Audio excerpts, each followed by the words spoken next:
এখানে আরেকটা পয়েন্ট আপনাদেরকে বলি, এই যে মানুষকে দেওয়া, হাসি দেওয়া একটা বিষয় আছে না, ওইটাও তো করতে পারি না। মুখ একটা এমনি বানাই রাখি 2 মিনিট পর পর, মানে কিছু করতে পারে না।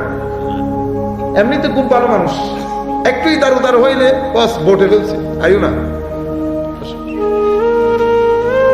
কোনো মানুষকে কখনো গলা ধাক্কা দেবেন না, কোনো মানুষের গায়ে কখনো হাত তুলবেন না, পারতপক্ষে কোনো মানুষকে গালিগালাজ করবেন না, পারতপক্ষে কোনো মানুষের মন ভাঙবেন না। কেন? কারণ এই 4টা জিনিস ওই ব্যক্তির যিনি মালিক উনি অপছন্দ করেন। আপনি কিন্তু ওই ব্যক্তির মালিকের ধরতির মধ্যে থাকেন, এটা মাথায় রাখেন, বেশি চালাকি করতে যায় না। আল্লাহর দুনিয়াতে আপনার চেয়ে বড় বড় লোক দুনিয়া থেকে চলে গেছে, বহুত চালাকি করছে, আমার আল্লাহ এমন দোকানি ঢুকাইছে। বুঝতে পেরেছে? কখনো কারো গায়ে হাত তুলবেন না, এটা আমার আল্লাহ পছন্দ করেন।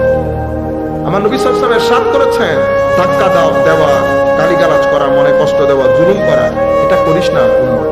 কারণ আমার আল্লাহ বিন্দু পরিমাণ ছাড় দেন, লা ইয়াতরুকুল্লাহু শাইআ, বিন্দু পরিমাণ ছাড় দেন। আর আমার আল্লাহ যখন ধরে, হাদিসে পাকের বর্ণনা হচ্ছে, আমার আল্লাহ দেরি করে কিন্তু ছেড়ে দেয় না। আল্লাহর ওয়াস্তে এই কাজ করবেন না।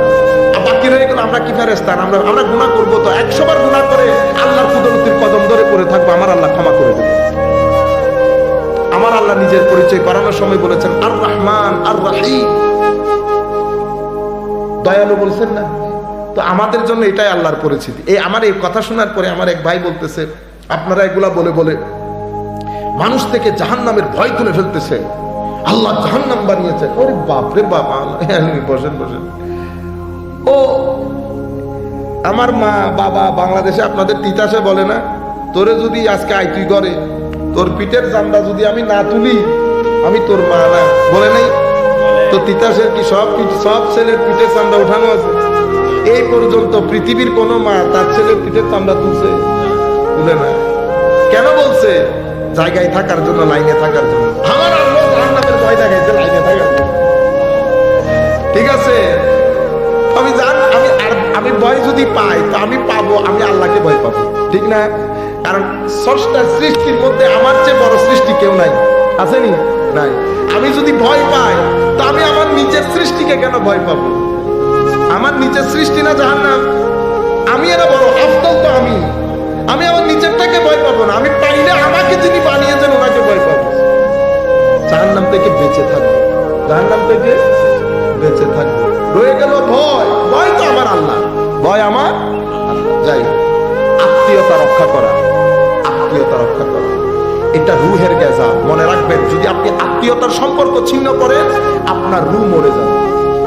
আমার নবী সাল্লাল্লাহু আলাইহি ওয়াসাল্লাম এই জন্য বলেছেন কাতিউর রাহম মালউন, আত্মীয়তার সম্পর্ক ছিন্নকারী অভিশপ্ত বলেছেন আমার। এর পরবর্তীতে আল্লাহর সফর করে আমরা বিভিন্ন জায়গা দেখি না, আমরা লইলে ঠিক আছে, কোন অসুবিধা হচ্ছে না অসুবিধা না।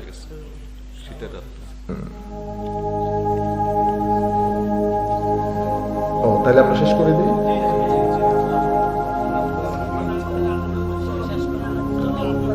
আমি তো আপনাদেরকে বলছি আমার শেষের দিকে আমি আমার মতো করে শেষ করে দেব। আপনারা যদি বারবার আমাকে টাইম স্মরণ করিয়ে দেন তাহলে তো ঝামেলা পূর্ণ বেটা। স্টেজের মধ্যে কোনো কথা বললে তো আমি ডিস্টার্ব হয়ে যাচ্ছে। আমার ভাই কথা বলিয়ে না প্লিজ, আমি তো শেষের দিকে, আমি আপনাদেরকে বলছি না পয়েন্ট শেষের দিকে। আমার বাড়ি চট্টগ্রাম, চট্টগ্রাম থেকে তিতাস আসতে কতক্ষণ লাগে? অনেক সময় লাগে না? এনে উঠে চলে আসছে, আপনি তো গিয়ে ঘুমাই যাবেন, আমার আবার চট্টগ্রাম যাইতে হবে বা ঢাকায় যাইতে হবে, ঠিক না?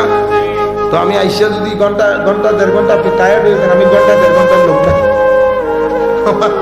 কথা শুরু করতে সময় লাগে, শেষ করতে সময় লাগে। ঠিক আছে, একটু ধৈর্য ধরবেন আর কি। হ্যাঁ, শুধু মুজাদ্দিদি সাহেব আল্লাহ ধৈর্য দান করুক। তো বলতে চাচ্ছিলাম আল্লাহর সৃষ্টি দেখা, সফর করা। আমাদের এখানে মারা রাগ করে, তো ছেলে কই গেছে, কক্সবাজার গেছে, আরো বউ নিয়ে গেছে। না মা, রাগ করবেন কেন? দুনিয়া দেখা আল্লাহর সুন্নত। আল্লাহ আমাদেরকে দুনিয়া দেখতে বলছে, কেন জানেন?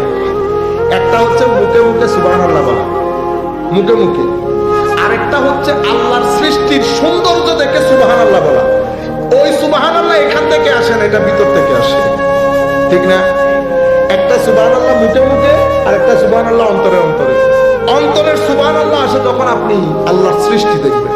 এই জন্য আমার আল্লাহ বলছেন সিরু ফিল আরদ। সফর আমার নবীরও সুন্নত, আম্বিয়াদের সুন্নত, আউলিয়ায়ে কেরামের সুন্নত, আমার আল্লাহরও হুকুম সফর করা। সফরের মাধ্যমে আল্লাহর সৃষ্টি দেখবেন, আল্লাহর শুকরিয়া আদায় করবেন, এটার মাধ্যমে রুহের জিন্দেগি নসিব হয়। এর পরবর্তীতে অতি মাত্রায় দরুদ শরীফ পড়া। দরুদ রুহকে কি পরিমাণ গেজা দান করে আপনি কল্পনাও করতে পারবেন না। এর পরবর্তীতে আখেরি কথা যেটা বলবো সেটা হচ্ছে নিজেকে জানা। আপনি ওই ক্ষেতের মধ্যে, ব্যাংকের মধ্যে, দোকানের মধ্যে কাজ করবেন, এগুলার মধ্যে থাকবেন। যদি এগুলার মধ্যেই থাকে, সফরটা একবার চিন্তা করবেন। রাস্তা দিয়ে যাওয়ার সময় আশেপাশে কবরস্থান আছে না, মাথায় রাখবেন আজকে থেকে 10 বছর পরে, 20 বছর পরে, ঠিক আজকে 1924 না, 1950-এর মধ্যে বলেন দেখি আমাদের এখানে 2050-এর মধ্যে আমাদের এখানে কে থাকবে? এভাবে একদিন আমার নবী সাহাবায়ে কেরাম নিয়ে দাঁড়ানো, হঠাৎ করে আমার নবী বলতেছে আমার সাহাবায়ে কেরাম, বলো তো দেখি আজ থেকে 100 বছর পরে আমাদের এখানে কে থাকবে? এটা বড় আজীব আল্লাহর হুকুম। কেউ থাকবো না, আমরা সবাই যার যার মতো করে সফরে চলে যাব।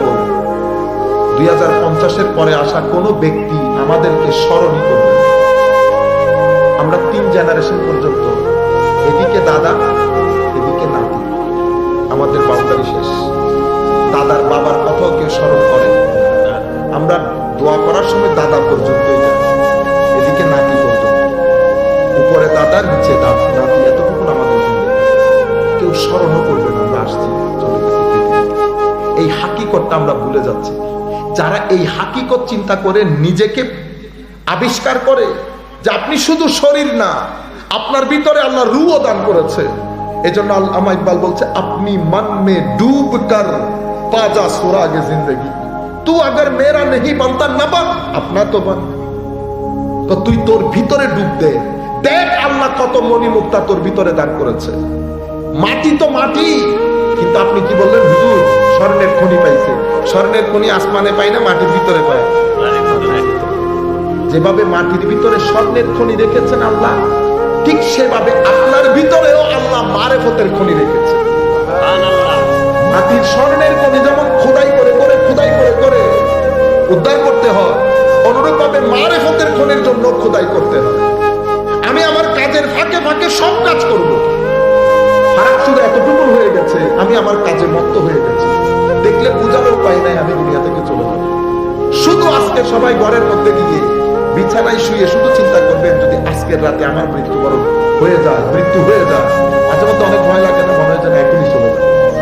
শুধু এতটুকু চিন্তা করে দেখেন আমি প্রিপেয়ার্ড কি। আমরা আল্লাহর দরবারে দোয়া করি আল্লাহ যেন আমাদেরকে ওই অবস্থায় মৃত্যু দান না করে যখন আল্লাহ আমাদের উপর নারাজ থাকে। আল্লাহ যেন আমাদেরকে ওই সময় মৃত্যু দান করেন যখন আমার আল্লাহ আমাদের উপর রাজি, রসুল আমাদের উপর রাজি। এবং আমার আল্লাহ যেন আমাদেরকে সে আন্দাজে জীবন যাপনের তৌফিক দান করেন। রুহের জিন্দেগির প্রতি খেয়াল করেন। রুহের জিন্দেগি আসে এমন কাজগুলা করেন, দুনিয়াতেও শান্তি পাবেন, কবরেও শান্তি পাবেন। রুহ যদি মরে যায়, না দুনিয়ায় শান্তি না কবরে শান্তি। যেই ব্যক্তি দুনিয়ার জীবন অস্থির, তার কবরের জীবন অস্থির। আল্লাহ আমাদেরকে স্থিরতা দান করুন, আমাদের ঘরের মা বোনদেরকে স্থিরতা দান করুন, তাদের মাধ্যমে আমাদের ঘরগুলাকে পরিবর্তন করুন। ওয়া মা আলাইনা ইল্লাল বালাগুল মুবিন। আসসালামু আলাইকুম ওয়া রাহমাতুল্লাহ। এটা মিলাদ পড়ুন।